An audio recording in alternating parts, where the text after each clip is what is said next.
when love is there, but the language is different. Love doesn't always sound like "I love you." Sometimes it sounds like, "Did you eat?" or "Text me when you get home."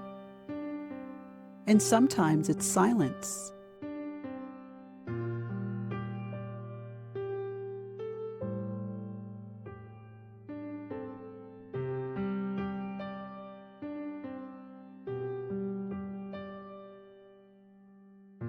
It shows up in doing, in fixing, in planning, steady.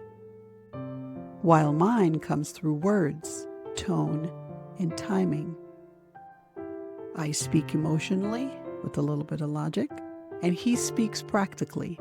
And sometimes those two languages collide, softly, but sometimes enough to leave a little bit of a bruise. Tom was fixing the loose handle on my kitchen drawer. He turned, smiling. "All fixed. You just had a loose screw." I laughed and said, "You always know how to fix things." "It's what I do." And I smiled back, but somewhere inside, something small tugged at me, because sometimes I didn't want the thing fixed. I just wanted him to look at me, to see me. I made us some tea. I added honey to his without asking, the way he likes it. He took a sip, checked his messages, and I wondered whether he'd noticed the quiet between us. There are moments when I crave words, reassurance, warmth, a simple "You're beautiful" whispered across an. Instead, he'll hand me a cup of tea. Or he'll start my car so it's warm before I have to leave for work. That's his way of saying it, and I know that. But some days my heart still wants a translation.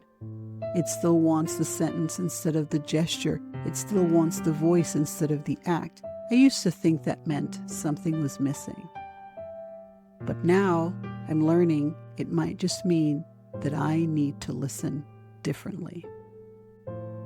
Later, we took Rosie for a drive, her tail thumping in the back seat, the air between us easy, almost sleepy. Tom glanced over and said, "You're quiet tonight." And I replied, "I'm just thinking." And he said, "About?" "Well, about how people love differently." He smiled a little, still keeping his eyes on the road, and said, "Yeah?" I shrugged and said, "Well, you build things, and I like to talk." He chuckled and then said, "And somehow we still meet in the middle." The car filled with that half-smile kind of silence, the kind that's both tender and tired, like two people who understand each other, but haven't quite found the same rhythm yet. The truth is, though, that we both love in the ways that we were taught. For him, love meant responsibility, making sure that things worked, that no one went without. And for me, love meant expression, words, eye contact, shared reflection. When you put those two together, sometimes it sounds mismatched, but underneath all the noise, it's the same heartbeat. He'll never be the man who writes me long messages at midnight, but he's the man who warms my mug before pouring my tea. He's the man who reaches for my hand without needing a reason whenever we walk or sit together. He's the man who looks at me like I'm already home. And that, I've learned, is still poetry, just a very different verse.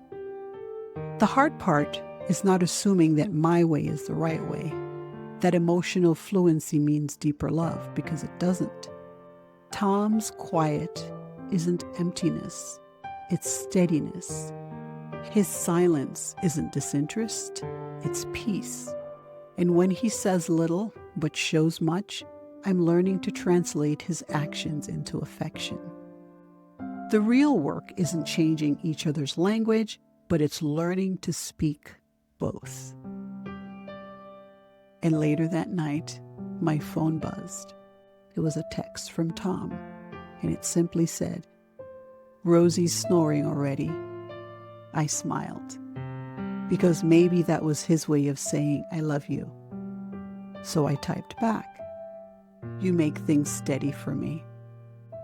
No essays, no explanation, just fluency finding its footing. So what's going on here? Love doesn't fail because it fades. It falters because we stop translating. We expect it to sound like our own voice, to come wrapped in our own kind of softness. But love has dialects, and real intimacy is being willing to learn the accent. Tom loves in the way he knows how, and I'm learning to listen without demanding an echo. Maybe that's what makes love work, not sameness, but understanding. And maybe that's what will keep us steady, or what I'll miss most if it ever slips away.